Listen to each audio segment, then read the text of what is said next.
ఈ సంవత్సరంలో ఒక 7 చేయండి. మొదటిది ఏంటంటే దేవుని సన్నిధిలో రిపెంట్. పోయిన సంవత్సరంలో ఏ విషయంలో అయితే తప్పు చేశారో, ఏ విషయంలో కరెక్ట్గా లేరు, ఆ విషయంలో రిపెంట్ అవ్వండి. రిపెంట్ అంటే పశ్చాత్తాపం పడండి. ఏ ఇష్యూస్లో అయితే మీరు రాంగ్ డిసిషన్స్ తీసుకున్నారు, రాంగ్ వేస్లో వెళ్ళారు. మనం అందరం పర్ఫెక్ట్ అయితే కాదు. నేను ఖచ్చితంగా ఉన్నాను. ఎవరైనా ఉన్నారా? లేరు కదా. ఏ విషయాల్లో అయితే మీరు కరెక్ట్గా లేరు ఆ విషయంలో రిపెంట్ అవ్వండి, మారు మనసు పొందండి.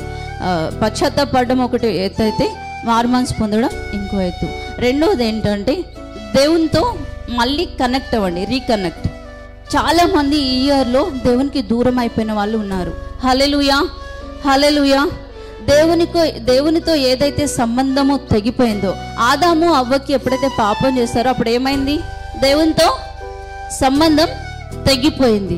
ఎప్పుడైతే మళ్ళీ వాళ్ళు బలిపీఠం కట్టి దేవునికి అర్పణలు అర్పించారో, మళ్ళీ వాళ్ళు పశ్చాత్తాపడ్డారో, అప్పుడు మళ్ళీ రీకనెక్ట్ అయ్యారు.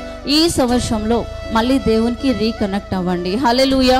ఇంకొకటి ఏంటంటే మీ యొక్క భారాలన్నిటినీ కొంచెం పక్కన పెట్టేయండి. హల్లెలూయా. Remove all burdens.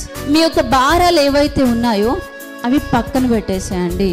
చాలామంది ఏం చేస్తారంటే భారం, ఆ భారం, ఈ భారం, వాళ్ళ భారం, చుట్టాల భారం ఉంటుంది, తల్లిదండ్రుల భారం ఉంటుంది, ఇంకా అందరు భారాలు తెచ్చుకొని ఎవరి నెత్తి మీద పెట్టుకుంటారంటే నేనే ఉన్నాను, ఎవరు లేరు ఇంకా అన్నట్టు ఫీల్ అయిపోతూ ఉంటాము. దయచేసి ఈ సంవత్సరంలో అందరి భారాలు మీ నెత్తి మీద వేసుకోకండి. కీర్తనలు 55:22 ఉంటుంది, నీ భారం యెహోవా మీద మోపుము, ఆయన నిన్ను ఆదుకొనును. హల్లెలూయా. మీ యొక్క భారాలు ఏవైతే ఉన్నాయో అవన్నీ యెహోవా మీద మోపండి. ఖచ్చితంగా మీకు దేవుడు ఈ భారాలన్నిటి నుంచి విడుదలిస్తాడు. హల్లెలూయా. ఇంకోటి ఏంటంటే రికౌన్సిలేషన్, సమాధానం పడండి.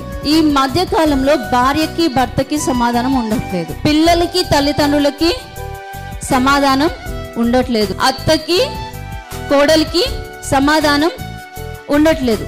మీకు ఎవరెవరితో అయితే అసమాధానం ఉందో వాళ్ళందరితో ఏం చేస్తారు? ఈ ఇయర్ సమాధానం పడండి. ఎవరికైనా ఒకవేళ సమాధానం లేకపోతే ఈ ఇయర్ ఏం చేస్తారంటే వాళ్ళతో సమాధానం పడండి. ఇంకొకటి ఏంటంటే రీడ్ బైబిల్. ప్రతిరోజు తప్పకుండా బైబిల్ చదవండి. బైబిల్ చదవని రోజు మన జీవితంలో ఉండొద్దు. హల్లెలూయా. ఈ సంవత్సరం నుండి మీకు కొత్త అయితే కనీసం ఒక్క అధ్యాయం బైబిల్లో ఒక్క అధ్యాయం తీసుకొని చదవండి. బైబిల్ రీడింగ్ దీంట్లో ఉంది, ఇక్కడ పక్కన ఉంది చూడండి, బైబిల్ రీడింగ్. దీని ప్రకారం మీరు ఫాలో అయితే 1 ఇయర్లో బైబిల్ మొత్తం చదివేస్తారు. హల్లెలూయా. కొంచెం ఎదిగిన వాళ్ళైతే 10 చాప్టర్స్ చదవాలి, కొంచెం నార్మల్గా ఉన్న వాళ్ళైతే కనీసం 5 చాప్టర్స్ చదవాలి. ఇంకొకటి ఏంటంటే రిజాయిస్, దేవునిలో ఆనందించండి. హల్లెలూయా. లోకంలో తాగుతాం, తింటాం, ఎంజాయ్ చేస్తాం, కానీ దేవునిలో ఆనందించడానికి ట్రై చేయండి. హల్లెలూయా, హల్లెలూయా. ఈ సంవత్సరం నాకు తెలిసి అందరూ చాలా 99% అందరూ బాధలో ఉన్నారు, కానీ నెక్స్ట్ ఇయర్ మాత్రం అందరూ సంతోషంగా ఉండండి. హల్లెలూయా. మీరు సంతోషంగా ఉండండి, మీతో ఉన్న వాళ్ళని సంతోషంగా పెట్టండి. హల్లెలూయా. చాలాసార్లు ఏం చేస్తామంటే మనకు చిన్న బాధ కలిగింది అనుకోండి, మన సరౌండింగ్ ఉన్న వాళ్ళందరికీ బాధ కలిగించేస్తాం. అవునా కాదా? నేను బాధతో ఉన్నా కాబట్టి వీళ్ళందరూ బాధపడాలనే ఫీల్లోకి వెళ్ళిపోతాం. లేకపోతే తెలియకుండానే మనం వాళ్ళకి బాధను కలిగిస్తుంటాం. కాబట్టి నీకు బాధ కలిగిన నీ బాధని దేవునికి చెప్పి నీ చుట్టుపక్కల ఉన్న వాళ్ళకి బాధ కలగకుండా ట్రై చేయి. లాస్ట్ ఇయర్లో నేను కూడా ఇలాంటి మిస్టేక్స్ చేశాను. హల్లెలూయా. అంటే కావాలని కాదు, కానీ ఆ సందర్భంలో మనకు బాధ కలిగినప్పుడు ఏం చేస్తామంటే, ఫర్ ఎగ్జాంపుల్ నాకు బాధ కలిగింది అనుకోండి, నాకు హెల్త్ ఇష్యూ ఉంది అనుకోండి, నేను ఇంట్లోనే ఉండిపోతాను. ఇంట్లో ఉన్నాను అనుకోండి, ఇక్కడికి రాను. ఇక్కడ రాకపోతే వర్షిప్ జరగదు. వర్షిప్ జరగకపోతే అందరూ బాధపడతారు, సాడ్ అయిపోతారు. అరే ఈరోజు మంచిగా వర్షిప్ జరగలేదు కదా అని. అంటే నీ యొక్క పని వల్ల, నీ యొక్క బాధ వల్ల ఎంతమందికి బాధ కలిగింది? 100 మందికి బాధ కలుగుతుంది. కాబట్టి నువ్వు బాధ ఉన్నా నీ బాధను ఎవరికి చెప్తావు? దేవునికి చెప్పు. నువ్వు మాత్రం ఎప్పుడు సంతోషంగా ఉండు, నీ చుట్టుపక్కల ఉన్న వాళ్ళందరినీ సంతోషంగా పెట్టు. హల్లెలూయా.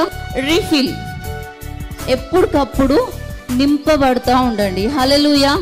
మన ఆత్మ ఎంటీగా ఉంటే ఏమవుతుందంటే దురాత్మలు వచ్చేస్తాయి. దురాత్మలు వచ్చి నివాసం చేస్తాయి. కానీ మనం ఎప్పుడైతే దేవుని సన్నిధిలో దేవుని స్తుతిస్తామో, దేవుని మహిమపరుస్తామో, ఎప్పుడైతే ప్రార్థన చేస్తామో మనకి తెలియకుండానే మనమే రీఫిల్ అవుతాము.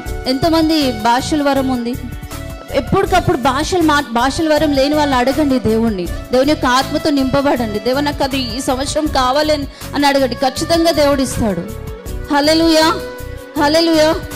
మళ్ళీ ఎప్పటికప్పుడు రీఫిల్ అవుతూ ఉండాలి మనం. లేకపోతే ఫిల్ అవ్వలేదు అనుకోండి, ఖచ్చితంగా ఈవిల్ స్పిరిట్స్ వచ్చేసి మన స్పిరిట్ని నింపేస్తాయి. అప్పుడు మన పరిస్థితి చాలా దారుణంగా ఉంటాయి. కాబట్టి రోజుకి ఒక 1 hour అన్న టంగ్స్ ప్రే చేయడం, లేకపోతే ఒక 1 hour అన్న దేవుని స్తుతించడం. భాషలు రాని వాళ్ళు దేవుని స్తుతించండి. హల్లెలూయా, హల్లెలూయా, హల్లెలూయా అని చెప్పండి. దేవానికి వందనాలు ప్రభు, వందనాలు ప్రభు అని చెప్పండి. మీరు పని చేసుకుంటూ కూడా చెప్పొచ్చు దేవునికి హల్లెలూయా. మీరు పని చేసుకుంటూ ఫోన్ మాట్లాడారా? మాట్లాడతారు కదా, ఎన్ని గంటలన్నా మాట్లాడుతాం కదా. మరి ఎందుకు దేవుడితో మాట్లాడలేకపోతున్నాం పని చేస్తూ? ఎప్పటికప్పుడు మీ స్పిరిట్ని రీఫిల్ చేసుకుంటూ ఉండండి. హల్లెలూయా.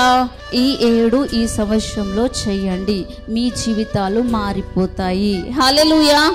ఎన్ని ప్రవచనాలు వచ్చినా, ఎన్ని వాగ్దానాలు వచ్చినా మన జీవితాల్లో ఇవి లేకపోతే అవి నెరవేర్పులోనికి ఆ మాట అనొద్దు. హల్లెలూయా. కానీ మనకి మనం పరీక్షించుకోవాలి. నాకు ఈరోజు వాగ్దానం వచ్చేసింది, నేను ఆశీర్వదిస్తాను అంటే ఎందుకు ఆశీర్వాదం పొందుకోలేకపోతున్నాం? ఇవన్నీ చేయట్లేదు కాబట్టి దురాత్మలు వస్తున్నాయి. అవన్నీ మన జీవితంలో ఎంటర్టైన్ చేస్తున్నాయి. నువ్వు రీఫిల్ అయినప్పుడు చేతబడి నీ మీద ఎందుకు పనిచేస్తుంది? పని చేయదు. నువ్వు ఎప్పటికప్పుడు ఆత్మతో నింపబడుతున్నప్పుడు దేవుని ఆత్మ దగ్గర దురాత్మ వస్తుందా? రాదు. ఇవన్నీ మనం లేవు కాబట్టి దేవుని వాక్యం మన జీవితం లేదు, ప్రార్థన లేదు, సంతోషం లేదు. దేవుడేమో ఎల్లప్పుడూ సంతోషించండి, మరలా చెప్తున్నా సంతోషించండి అంటే మనం ఎప్పుడు ఏడుస్తూనే ఉంటాం. హల్లెలూయా. మరి ఎక్కడ వస్తాయి ఆశీర్వాదాలు? రావు. ఈ సంవత్సరంలో నీకెంత దుఃఖమున్నా, ఎంత బాధ ఉన్నా, కేవలం ఈరోజు చెప్పండి దేవుడికి, దేవా ఈ సంవత్సరంలో నాకు ఎంత బాధ, కష్టం, వేదన ఉన్నా ప్రభు నీకు మాత్రమే చెప్తా, నేను ఎవరికి చెప్పా. ఒకవేళ మీకు బాగా అంత వేదన అనిపిస్తే మాకు ఫోన్ చేయండి, మేము ప్రే చేస్తాము. కానీ అందరికీ దమ్ము కొట్టకండి, నాకు ఇది వచ్చింది, ఇది వచ్చింది, ఇది వచ్చింది, ఇది వచ్చింది. ఎందుకు? నీ బాధ విని విని ఎదుటోడికి విసుగు తప్ప ఏముండదు. దయచేసి మీ బాధలు, మీ కష్టాలు ఏమైనా ఉంటే దేవుడి దగ్గర వేయండి. మీరు ఎప్పుడు సంతోషంగా ఉండండి. దేవుడి కొన్ని మాటలు దీవించుగాక.